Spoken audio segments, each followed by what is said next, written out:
has become the spokesperson of the small island nations with the role he undertook at the 74th United Nations General Assembly, UNGA.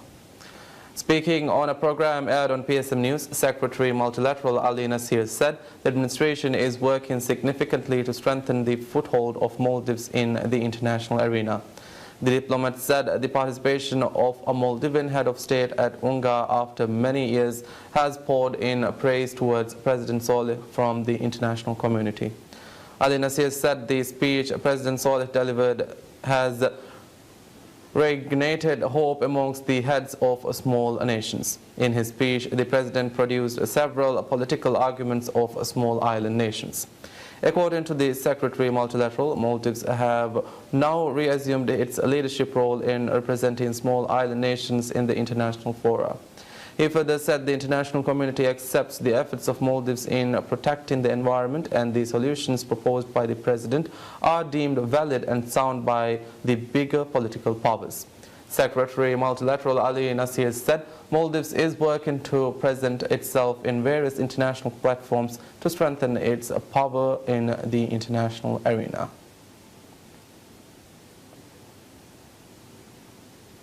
Ministry of Finance plans to propose a state budget of $2.5 billion to the Parliament for 2020. The Fiscal and Debt Strategy report published by the Ministry of Finance revealed that of the $2.5 billion budget, $2.4 billion is total expenses. The ministry estimates the budget deficit is expected to be $357 million, while the government expects $1.9 billion in incomes and grants. According to Fiscal and Debt Strategy report, tax income is expected to be $1.2 billion, while other income is expected to be $389 million. The amount expected in grants is $259 million. Baseline recurrent expenses forecasted for year 2020 is $1.3 billion, while $714 million is expected as baseline capital expenses. The medium-term budget baseline projects compiled by the Finance Ministry does not include new proposals from the government to generate additional income to state. The budget also does not include any cash grants the government may receive. The budget will be presented to the Parliament on October 31.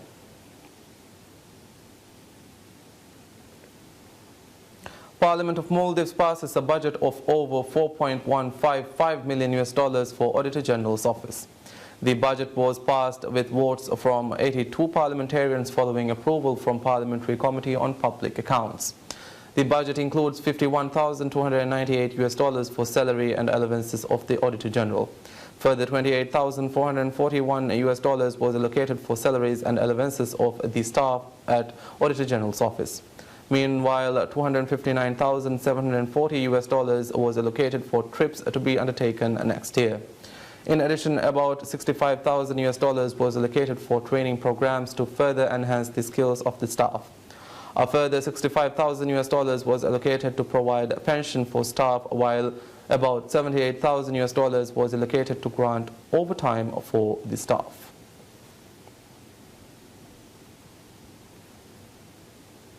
Parliament of Maldives passes to appoint Ambassador of Maldives to Saudi Arabia, Mohammed Khalil, as the representative of Maldives to Organization of Islamic Cooperation, OIC. The nomination was passed by votes from 82 parliamentarians following approval from Parliamentary Committee on National Security and Foreign Relations. Khalil has previously served as the High Commissioner and the Acting High Commissioner to Singapore. He attained his Diploma of Environmental Law and Policy at Jawaharlal Nehru University, India. He was accredited as the Ambassador to Saudi Arabia on June 16. OIC is an international organization founded in 1969, consisting of 57 member states with a collective population of 2 billion people.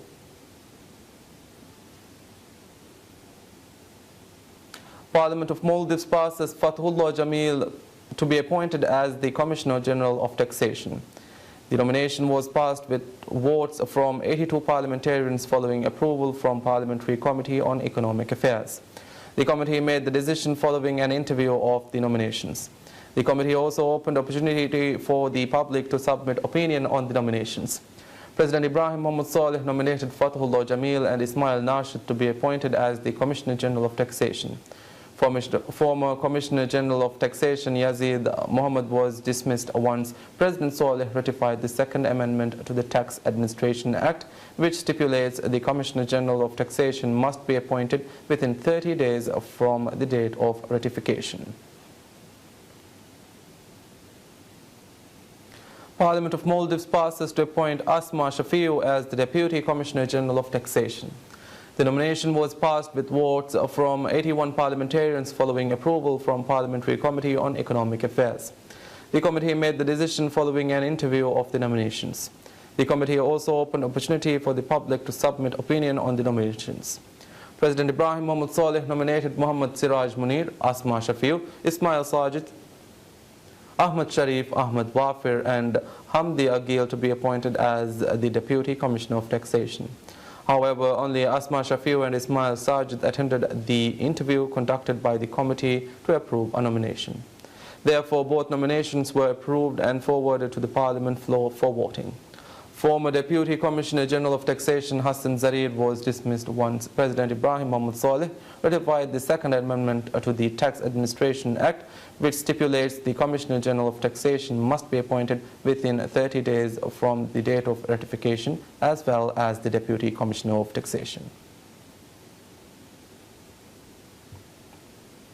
Speaker of Parliament Mohammad Nasheed calls on all relevant authorities to reveal the names of those complicit parliamentarians involved in the corruption scandal of Maldives Marketing and Public Relations Corporation, MMPRC. Speaker Nasheed's call to reveal the names follow a press conference in which Commissioner of Police Muhammad Hamid, President of Anti-Corruption Commission ACC Mariam Shiuna, and President of Presidential Commission on Corruption and Asset Recovery Ahmad Assad revealed details on embezzlement scandal. It was revealed in the press conference that 44 parliamentarians in the 18th cycle and 16 parliamentarians of the current cycle were complicit in the scandal. Speaking at a conference held at the Parliament, Secretary General Fatmat Anusha said the Speaker, the Secretariat and the parliamentarians are working hard to speak and keep the integrity of the parliamentarians.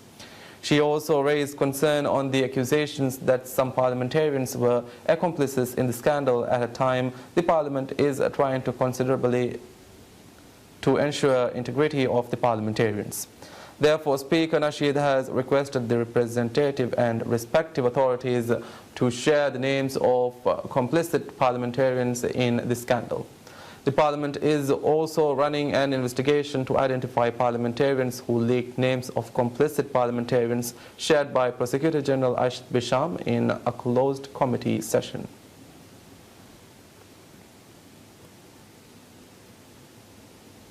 Parliamentarian Ismail Ahmad states the Minimum Wage Committee has discussed setting rates based on the industries as preparations are underway to draft the minimum wage bill.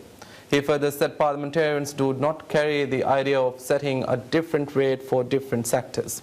He also said the locals and the expatriates would also be allocated the same minimum wage rates on similar jobs.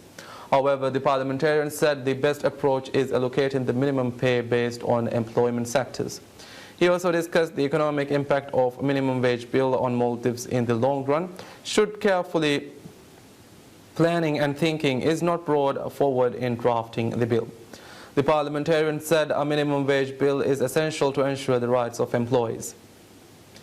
He explained, although many employees are working day and night, the culture in Maldives enables the rich to get richer. He expects the culture to change with the introduction of the bill, allowing employees to earn a more justified wages based on their work, preventing employers from exploiting their employees. Establishing a minimum wage is an electoral pledge of President Ibrahim Mohammed Saleh. The government expects to ratify the bill at the beginning of next year. Some believe the minimum wage rate shall only be set for locals, while the inclusion of expatriates in the bill should not require the government and other private sector employers to pay expatriates a salary an employer cannot bear.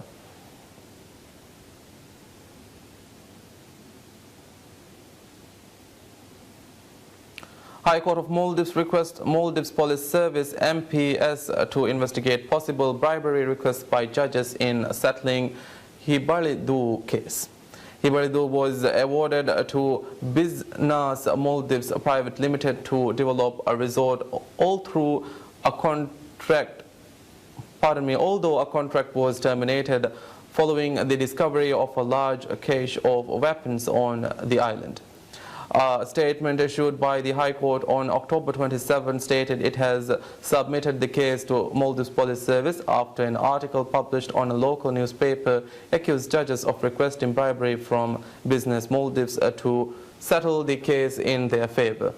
The statement further explained it was forwarded to Maldives Police Service as it is a serious corruption issue and the High Court needed to identify who mediated the transaction on behalf of the High Court judges and find the phone numbers of the anonymous callers. The High Court also aims to ascertain the judges who traveled at the expenses of Ahmed when he was the tourism minister. The court said it will cooperate with MPS fully in the investigation as public confidence on the judiciary is important.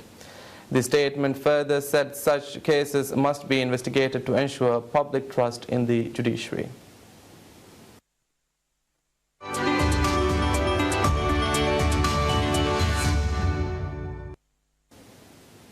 Beijing's brand new Daxing International Airport launches international and Hong Kong, Macau and Taiwan services and saw 9 outbound and 6 inbound flights on the first day. The Daxing International Airport's first outbound flight was CA757 to Bangkok and the first inbound flight was BA039 from the UK. Beijing Customs said it has taken multiple measures to streamline exit and entry procedures to optimize the experience for passengers. After passengers went through self-service check-in machines and checked their luggages, the 50 convenient channels can complete the process of passport scanning and fingerprint and facial information collection in 15 seconds. In the outbound links, Daxing Airport took the lead in China in adopting the clearance mode that combines the 2 checkpoints of customs and security inspection into one. It took passengers less than 20 minutes to complete the entire outbound customs clearance. The first batch of 12 international Hong Kong, Macau and Taiwan air routes have been opened at the airport.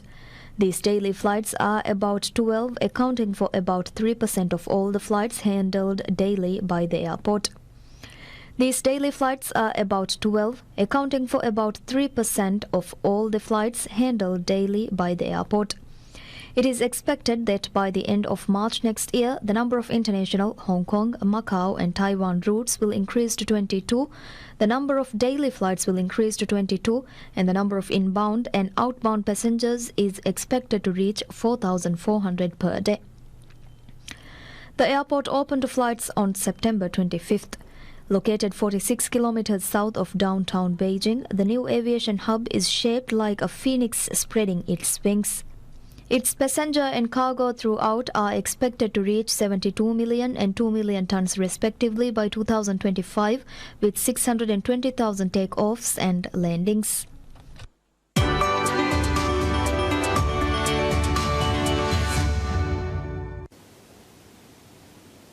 Egyptian President Abdel Fattah al-Sisi issues a decree to extend the country's already imposed state of emergency for another 3 months, starting from October 27. According to the decree, the armed forces and the police will take necessary measures to face the perils of terrorism and its finance, maintain security nationwide, protect public and private properties, and preserve the lives of citizens. Under the Egyptian constitution, presidential decisions to renew the state of emergency must be approved by the country's parliament. Egyptian President Abdel Fattah al-Sisi first imposed a 3-month nationwide state of emergency in April 2017 following a twin bombing at 2 churches in the northern provinces of Garbia and Alexandria that killed at least 47 and wounded over 120 others. Egypt have been facing a wave of terror activities that killed hundreds of policemen, soldiers and civilians since the popularly backed military ouster of former President Mohamed Morsi in 2013 and the later security crackdown on his loyalists, mostly from the currently outlawed Muslim Brotherhood group. Most of the attacks were claimed by the Vilayat Sinai, a Sinai-based group affiliated with the IS terrorist organization.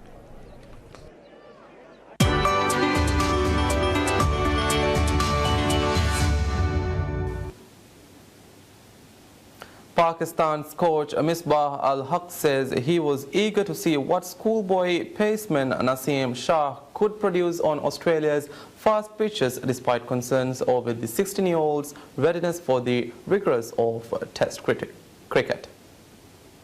Naseem Shah, who has played only 5 first-class matches since his 2018 debut for Zarai Taraqqiyati Bank Limited, was named in Pakistan's squad for the 2 Test series against Tim Paine's Australia, which begins in Brisbane next month. It's always good to just be in Australia because you enjoy cricket here. Obviously, it's a challenge.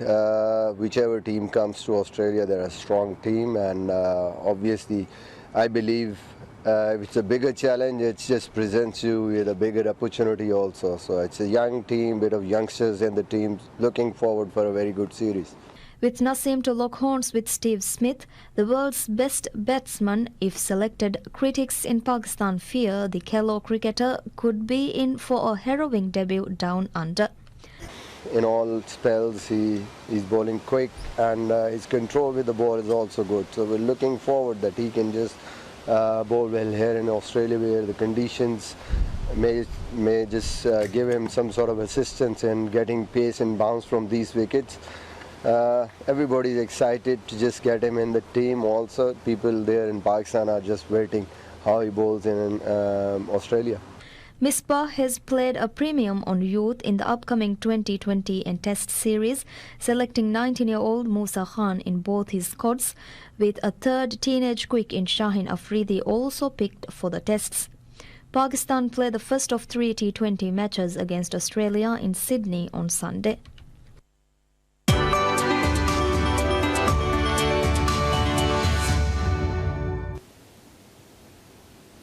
A cardigan owned by music great Kurt Cobain reportedly sells for $334,000 at an auction in New York.